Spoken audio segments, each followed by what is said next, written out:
UP के मिर्जापुर में ऐसा मामला देखने को मिला जहां पर समस्या का समाधान नहीं तो वोट नहीं, लोगों ने किया जोरदार प्रदर्शन। मिर्जापुर औरारा नगर पालिका परिषद क्षेत्र अंतर्गत मोहल्ला कटरा बौलिया पांडे जी का गोला निवासी के द्वारा जमकर नारेबाजी और विरोध प्रदर्शन किया गया। यहाँ जगह जगह बोर्ड लगाया गया है कि जिस पर लिखा गया है कि समस्या का समाधान नहीं तो वोट नहीं।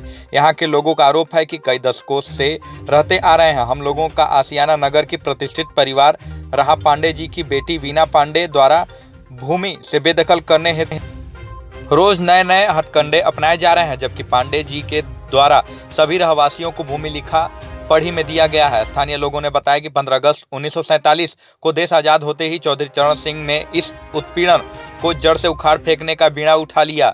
उन्होंने उत्तर प्रदेश में जमींदारी उन्मूलन एवं भूमि सुधार कानून बनाकर श्रेष्ठतम क्रांति की श्री गणेश किया। जमींदारी प्रथा समाप्त हुई, शोषण से मुक्त हुए लोग काबिज भूमि पर भूमिधर बन गए। 1954 में जमींदारी प्रथा समाप्त करने का कानून बना। 1956 में जमींदारी उन्मूलन हो गया। ऐसे में जब किसी के द्वारा निर्माण कार्य करवाया जाता है, वीना पांडे बाधा उत्पन्न करती हैं। दर्जनों लोगों पर फर्जी मुकदमे दर्ज हैं। वहीं इस पूरे मामले में वीना पांडे का कहना है कि पूरी भूमि पर उनका मालिकाना हक है, जिसके किराए पर दिया गया था। पेश है मिर्जापुर से सुधीर सिंह की खास रिपोर्ट।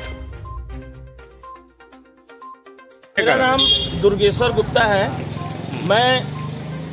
मेरी उम्र 40 साल है और मेरे माता पिता यहाँ से लगभग 100, 150, 200 साल से रह रहे हैं। जब इन्होंने वीना पांडे ने कहा कि नहीं हमारा ये जमीन है, तो एसडीएम सर आकर के चेक भी किए थे। उन्होंने अपने रिपोर्ट में ये कहा था कि ये जो वीना पांडे जो दावा कर रही हैं वो गलत है। इसके बाद भी उन्होंने रिपोर्ट भी लगाया है, 10 पन्ने का रिपोर्ट लगाया है। उसके बाद भी ये इनकी जिद है कि जबरदस्ती करती हैं और हमारे सारे कार्यों को रोकती हैं, हमारे घर को बनने नहीं देती हैं, हम लोगों को परेशान करती हैं। हम लोग कहाँ नौकरी कर रहे हैं, चाकरी कर रहे हैं, कमा रहे हैं, धमा रहे हैं, 2 रोटी किसी तरह से जुगाड़ कर रहे हैं। हम लोग जिए कि घर बनवाएं कि इनसे जाकर के मुकदमा लड़े। हमको बताएं। हम लोग बहुत परेशान हैं। हम लोग इतना परेशान हैं कि सोच नहीं सकते आप कि हम लोग कितना परेशान हैं। नहीं तो क्या जरूरत है कि हम आकर के धरना प्रदर्शन करें और वोट का बहिष्कार करें। हम भी चाहते हैं, हम भी देश के नागरिक हैं, हम भी वोट करना चाहते हैं, वोट का अधिकार होता है।